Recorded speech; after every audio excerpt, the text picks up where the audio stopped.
I could crush Westbrook today. You know, they always say on the internet, Facebook won. Okay, they won. I could crush Westbrook all day today. He's been awful in the series. Damian Lillard is significantly better than him now as a basketball player. He is. I'm sorry about the triple-doubles. He is. But I have a little sympathy for Westbrook because I've seen this happen my entire life in sports and out of sports. The current basketball culture has moved away from Russell Westbrook. I mean, last night Lillard was plus 27. Westbrook was minus 27. Lillard is unstoppable. Westbrook is awful again in the playoffs. I could bring out the hammer all day.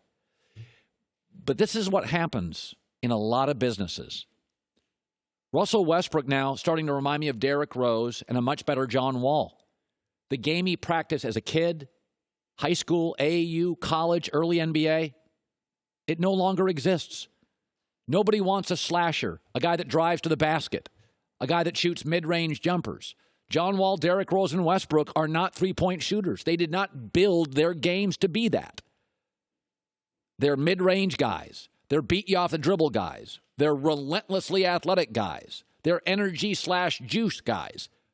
They're not three-point shooters.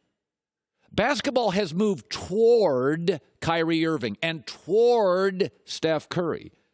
It has moved toward them. Damian Lillard, Klay Thompson. Shooters first. Everything else second. Westbrook is not built to win in the playoffs today. Either is Derrick Rose, you saw it at the end of his career. Either is John Wall. You see this in football all the time, where running backs, it used to be for 60 years, here's ball, grab ball, run forward. And that was enough. You were the centerpiece of the team. Now it's, we pass a lot. Can you block? Oh, you can't. You can't catch. We can't give you big money. You're a part-time running back. Now, it's easier for a running back who's 16 years old today to develop those catching skills and develop Ezekiel Elliott, those blocking skills.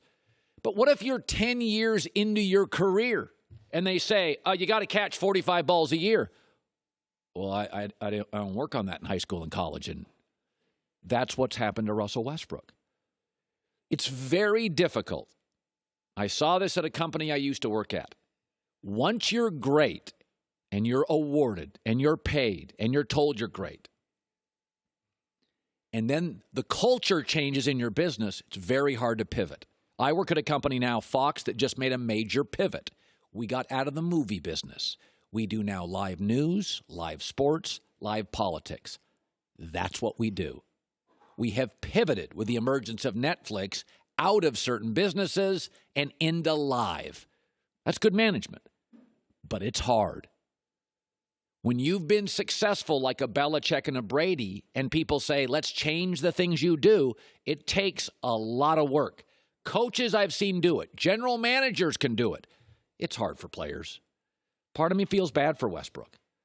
It's easier now because if you go into a gym in America today, a college gym, an AAU gym, or a high school gym, all those kids are shooting threes. So that is the game they're learning to play. Westbrook has another game. And right at the 9th hole on this 18-hole course, maybe in the 10th, 11th hole, the course changed. And he's struggling with the pivot. He has completely deteriorated as a player. I feel bad for him. He's like a running back who was the best in the league, and now we're a passing league, and he can't catch. Westbrook can't shoot. I saw this happen with John Wall. I've seen it happen with Derrick Rose, and I'm watching it with Westbrook. And he's so darn athletic and so absolutely relentlessly hyper-athletic, he'll probably go back to OKC and have a good game. But there's a reason now he's unraveling for the third straight year in the playoffs. Sometimes business moves toward you. I got lucky. I'm an opinionist. That's the thing now. And sometimes business moves away from you. If you're 55 years old and suddenly you have to know tech and you didn't grow up when you were 8, 18, 28 on devices, you feel like a complete outsider. That Stanford degree, that Harvard degree, doesn't feel as important. We're seeing this all over America. The country, due to technology, Analytics is changing rapidly. And there's a part of me that feels bad for Westbrook. The sport's moved away from him. Russell, we don't watch at the free throw line. You're not a great shooter. Just shoot threes. Kyrie's like, moving toward me. Steph's like, moving toward me. Lillard's like, that's my game. Klay Thompson's like, this is perfect. Russell Westbrook's like, that's not what I do. This has not only happened to Westbrook, by the way.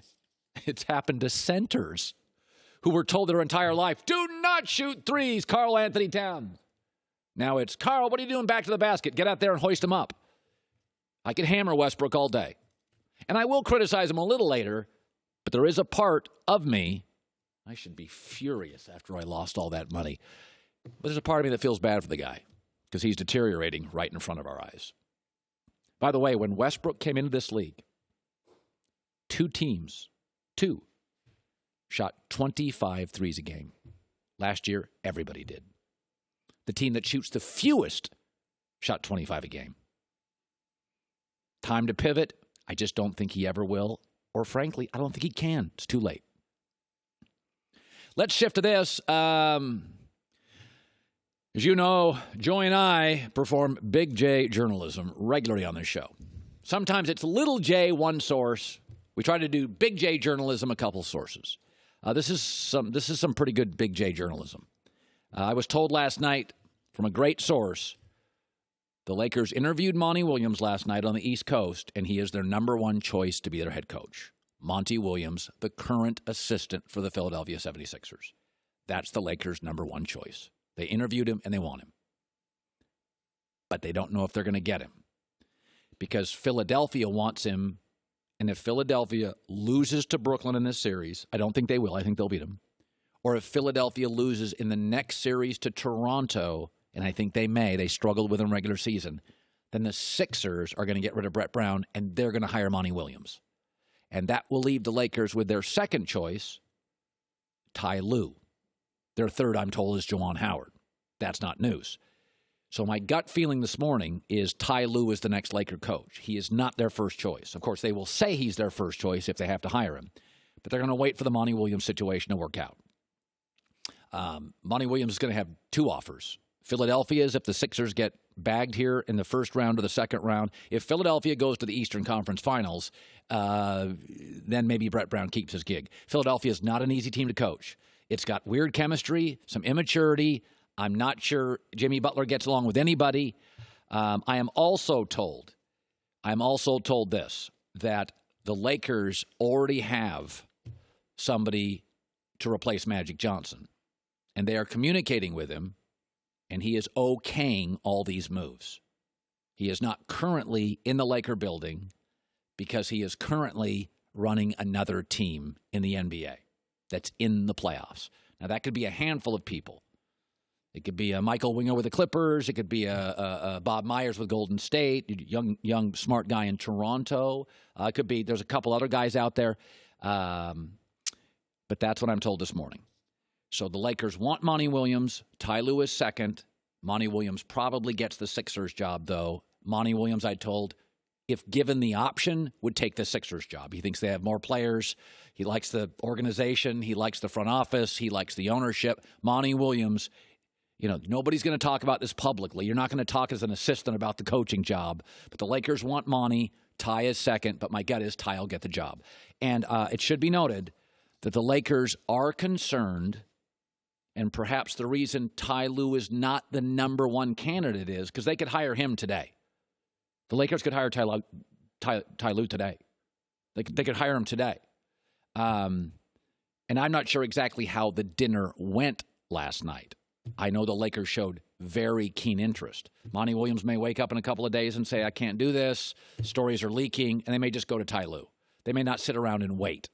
That's very possible because you're going to see a lot of rumors coming out now about Monty Williams. Monty Williams may not like that it's disrupting the Sixers, and Monty Williams may back himself out of this thing, and Ty Lue may get it. My gut is Ty Lue is going to get this job. But the Lakers, I'm told, are very concerned about the optics that now Ty Lue LeBron, it's Clutch Sports, it's LeBron's team. They are concerned about that. They do not ideally want that to happen, but they may not have a choice. My gut feeling this morning, Monty Williams is who they want. Ty Lue is who they will get. And I think the Lakers would wait for Monty Williams, but this story is going to start surfacing with multiple reports, and Monty Williams may not like the distraction it creates for Brett Brown and the team and may just pull himself out of it. That's what I was told last night. Hi, everybody. Thanks for watching. Subscribe here to get the latest from the show. Also, be sure to check out more of the best clips from The Herd or go watch a few segments from other shows on FS1.